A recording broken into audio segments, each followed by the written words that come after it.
Doctor Sarvepalli Radhakrishnan ତାଙ୍କ ଜନ୍ମଦିନକୁ ଆମେ ଗୁରୁ ଦିବସ ରୂପେ ପାଳନ କରି ଆସୁଅଛୁ। ସେ ଥିଲେ ଭାରତର ଦ୍ୱିତୀୟ ରାଷ୍ଟ୍ରପତି ଏବଂ ପ୍ରଥମ ଉପରାଷ୍ଟ୍ରପତି। ସର୍ବପଲ୍ଲୀ ରାଧାକୃଷ୍ଣନ ଭାରତର ତାମିଲନାଡୁ ରାଜ୍ୟର ଚେନ୍ନାଇ ନଗରଠାରୁ ପ୍ରାୟ 40 କିଲୋମିଟର ଦୂରରେ ଅବସ୍ଥିତ ତିରୁତ୍ତାଣି ଗ୍ରାମରେ 1888 ସେପ୍ଟେମ୍ବର 5 ତାରିଖ ଦିନ ଜନ୍ମଗ୍ରହଣ କରିଥିଲେ। ତାଙ୍କ ପିତାଙ୍କ ନାମ ଥିଲା ବୀରସ୍ୱାମୀ ଓ ମାତା ସୀତାମା। ରାଧାକୃଷ୍ଣନଙ୍କ ବାଲ୍ୟ ଜୀବନର ଅଧିକାଂଶ ସମୟ ତିରୁତ୍ତାଣି ଓ ତିରୁପତି ଠାରେ କଟିଥିଲା। ତିରୁତ୍ତାଣିର ପ୍ରାଇମେରୀ ବୋର୍ଡ ଉଚ୍ଚ ବିଦ୍ୟାଳୟରେ ତାଙ୍କ ପ୍ରାଥମିକ ଶିକ୍ଷା ଆରମ୍ଭ ହୋଇଥିଲା। ପିତା ସ୍ଥାନୀୟ ଜମିଦାରଙ୍କ ପାଖରେ ଅଧସ୍ତନ କର୍ମଚାରୀ ଭାବେ କାମ କରିବା ସହ ସାମୟିକ ଶିକ୍ଷକତା କରି ତାଙ୍କର 5 ଗୋଟି ସନ୍ତାନଙ୍କୁ ବଢ଼ାଇଥିଲେ। ତାଙ୍କର ପୂର୍ବଜମାନେ ସର୍ବପଲ୍ଲୀ ଗ୍ରାମରେ ବସବାସ କରୁଥିଲେ। ଦକ୍ଷିଣ ଭାରତର କେତେକ କୁଳାଚାର ଅନୁସାରେ ଗ୍ରାମର ନାମ ବା ଗୋତ୍ର ସାଙ୍ଗିଆ ପରି ପ୍ରତି ଗ୍ରାମବାସୀଙ୍କ ନାମର ପ୍ରାରମ୍ଭରେ ରହେ। ସେହି ନିୟମରେ ତାଙ୍କର ନାମ ହେଲା ସର୍ବପଲ୍ଲୀ ରାଧାକୃଷ୍ଣନ। ଦ ଇଥିକ୍ସ ଅଫ୍ ବେଦାନ୍ତ ନିବନ୍ଧ ରଚନା କରି ଡକ୍ଟରେଟ୍ ଉପାଧି ପାଇଥିଲେ। ସେ 1926 ମସିହାରେ ଯୁକ୍ତରାଷ୍ଟ୍ର ଆମେରିକା ଯାତ୍ରା କରି ଚିକାଗୋଠାରେ ହସ୍କେଲ ବକ୍ତୃତାମାଳା ପ୍ରଦାନ କରିଥିଲେ। ଜଟିଳ ତଥ୍ୟର ସରଳ ତର୍ଜମା, ଶୁଦ୍ଧ ଇଂରାଜୀ ଓ ସାବଳୀଳ ଢଙ୍ଗରେ କଥାବସ୍ତୁର ଉପସ୍ଥାପନ ଥିଲା ତାଙ୍କର ବକ୍ତବ୍ୟର ବିଶେଷତ୍ୱ।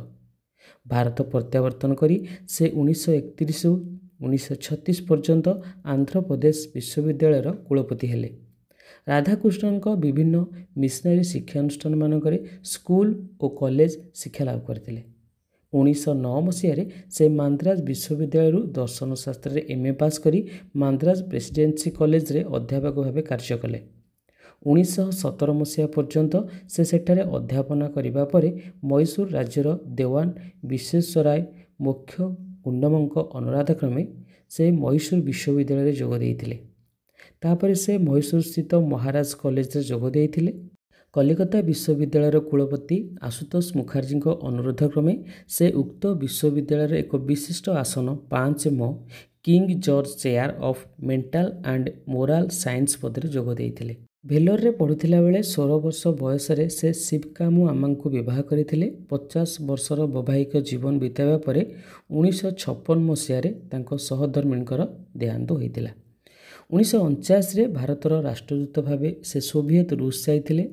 ତତ୍କାଳୀନ ରୁଷୀୟ ରାଷ୍ଟ୍ରପତି ଷ୍ଟାଲିନଙ୍କୁ ସେ ସେଠାରେ ଭେଟିଥିଲେ। ଆଲଜେରିଆ ଦେଶ ସ୍ୱାଧୀନ ବେଳେ ଉପୁଜିଥିବା ସମସ୍ୟା ସମାଧାନ ନିମନ୍ତେ ସେ ଉଦ୍ୟମ କରୁଥିଲେ। 1952ରୁ 1962 ପର୍ଯ୍ୟନ୍ତ 2 ଥର ସେ ଭାରତର ଉପରାଷ୍ଟ୍ରପତି ଭାବେ ଦାୟିତ୍ୱ ତୁଲାଇଥିଲେ। 1962ରୁ 67 ମସିହା ପର୍ଯ୍ୟନ୍ତ ସେ ଭାରତର ରାଷ୍ଟ୍ରପତି ହୋଇଥିଲେ। ସେ League of Nations committee for intellectual କୋଅପରେସନର ପରାମର୍ଶଦାତା ରୂପେ ନିଯୁକ୍ତି ପାଇ 1939 ମସିହା ପର୍ଯ୍ୟନ୍ତ ଏହି ଭୂମିକାରେ ଥିଲେ। 1946 ମସିହାରେ ତାଙ୍କର ଆମେରିକା ଗସ୍ତ ଅବସରରେ ସେ Harvard, Yale, loss Angels, Michigan, colonel ପ୍ରଭୃତି ବିଶ୍ୱବିଦ୍ୟାଳୟର ବକ୍ତୃତା ଦେଇଥିଲେ। ଭାରତ ପ୍ରତିନିଧି ଭାବେ ସେ ୟୁନେସ୍କୋର 3 ଗୋଟି ଅଧିବେଶନର ଯୋଗ ଦେଇଥିଲେ। ଭାରତ ସ୍ୱାଧୀନତା ହେବା ପରେ ବିଶ୍ୱବିଦ୍ୟାଳୟ ଶିକ୍ଷା ଆୟୋଗ ବସିଲା ଓ ସେ ଏହାର ଅଧ୍ୟକ୍ଷ ହୋଇଥିଲେ। ଇଥିକ୍ସ ଅଫ୍ ବେଦାନ୍ତ ନିବନ୍ଧଟି ତତ୍କାଳୀନ ଯୁଗର ବିଶିଷ୍ଟ ଦାର୍ଶନିକ A.J. ହଙ୍କ ଦ୍ୱାରା ଉଚ୍ଚ ପ୍ରଶଂସିତ ହୋଇଥିଲା।